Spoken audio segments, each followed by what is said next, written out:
নমস্কার, আমি অমরেন্দ্র একটা নতুন ভিডিও নিয়ে চলে এসেছি আমার গ্রিন ডায়েরি চ্যানেলে। নতুন বছর পড়ে গেছে, প্রত্যেককে ইংরেজি নববর্ষের শুভেচ্ছা জানাই। একটা নতুন ভিডিও নিয়ে এসেছি রঘু ডাকাতের পোস্টার নিয়ে। রঘু ডাকাতের পোস্টার আসার সাথে সাথে আবার নতুন করে বাংলা সিনেমায় উন্মাদনা তৈরি হলো। যারা বাংলা সিনেমা ইতিমধ্যে দেখার জন্য আগ্রহী হয়ে উঠেছেন তাদের জন্য একটা বড় চমক বা বড় খবর।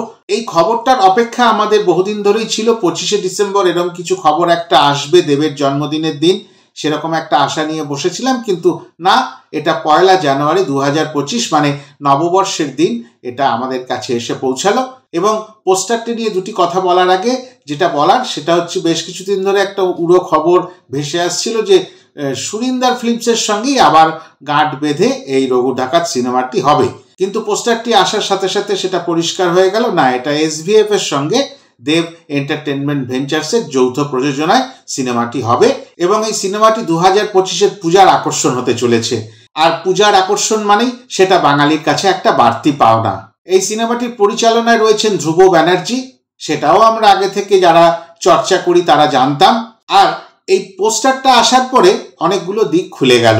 প্রথমত একটা ছোট্ট করে কথা বলে নিই, তাহলে কি বাংলা সিনেমা বা ভারতীয় সিনেমা যেগুলো বেশি করে ব্যবসায়িক সফলতা নিয়ে আসছে সেগুলোই কি চুরি ডাকাতির ওপর নির্ভরশীল হয়ে পড়ছে, বা আমরা যারা দর্শক সেগুলোকেই কি দেখতে বেশি পছন্দ করছি?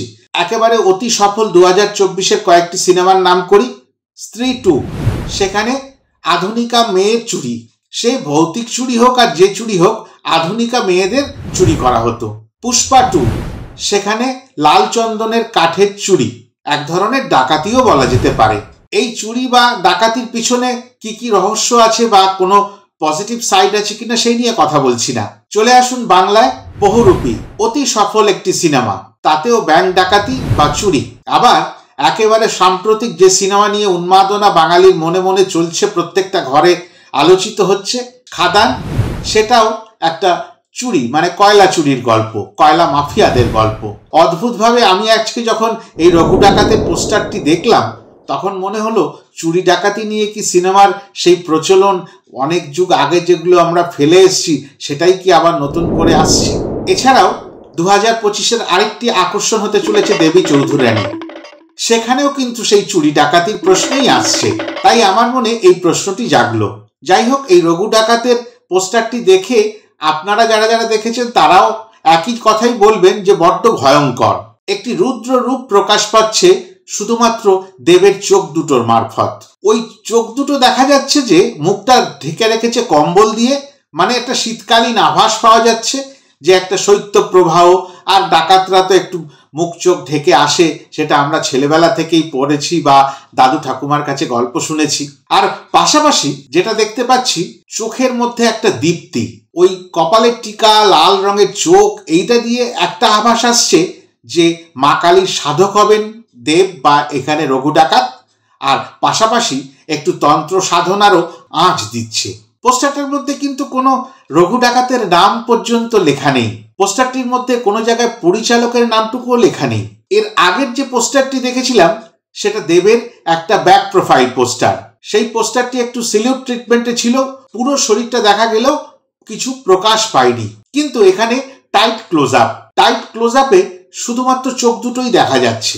আর চোখের ভুরু দুটো যদি ভালো করে দেখা যায় তাহলে দেখা যাচ্ছে সেখানে সাদা পাকা চুল, মানে এইটা একটু বয়স্ক দেবকে দেখা যাবে। রঘু ডাকাতের চরিত্রটা একটু বয়স্ক, একটা বয়স্ক মানুষের যে চরিত্রে দেব অভিনয় করছেন সেটা কিন্তু এই পোস্টারটার দ্বারা বোঝা যাচ্ছে। পোস্টারের মধ্যে একদিকে আগুন আর বেশ কিছু সিঁদুরের ছিটা রয়েছে, তাতে কিন্তু আরো ভয়ঙ্করতা বেড়ে যাচ্ছে। আর বোঝা যাচ্ছে একেবারে আগুন জ্বলে উঠবে। আর ওই সিঁদুরের ছিটা বা রক্তের ছিটা যেভাবেই আমরা দেখি না কেন, সেটার থেকে বোঝা যাচ্ছে বড় বেশি অ্যাকশন প্রবণ হবে এই সিনেমা।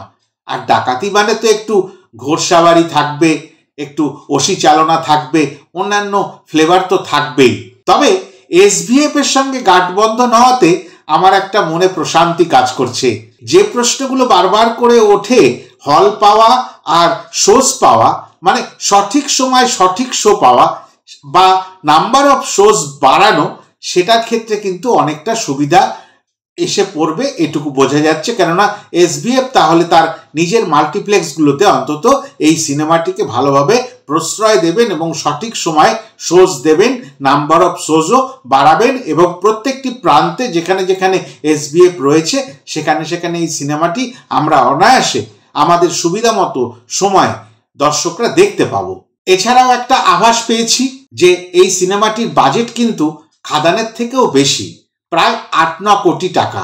সেটা হতে পারে কাজে নামলে 10 কোটিও হয়ে যেতে পারে। তাহলে এটা একটা বিগ বাজেট সিনেমা। সেই ক্ষেত্রে এটার থেকে আশা আরো বেড়ে যাচ্ছে, কেননা যদি বাজেটটা বেশি হয় তাহলে বলেই দেওয়া যায় বাপেরও বাপ আসছে। মানে খাদানে দেব যদি বাপ হয়ে আসে তাহলে রঘু ডাকাতে বাপেরও বাপ হয়ে তিনি আসছেন। এতটুকু আশা রেখে এই ভিডিওটা এখানেই শেষ করলাম। ভালো লাগলে লাইক, কমেন্ট, শেয়ার করে দেবেন। আর যদি খুব ভালো লাগে আমার পাশে থাকার জন্য চ্যানেলটি দয়া করে সাবস্ক্রাইব করে দেবেন। সবাই ভালো থাকবেন। আবার নতুন কোনো ভিডিও নিয়ে নতুন কোনো সময় আপনাদের সামনে চলে আসব। নমস্কার।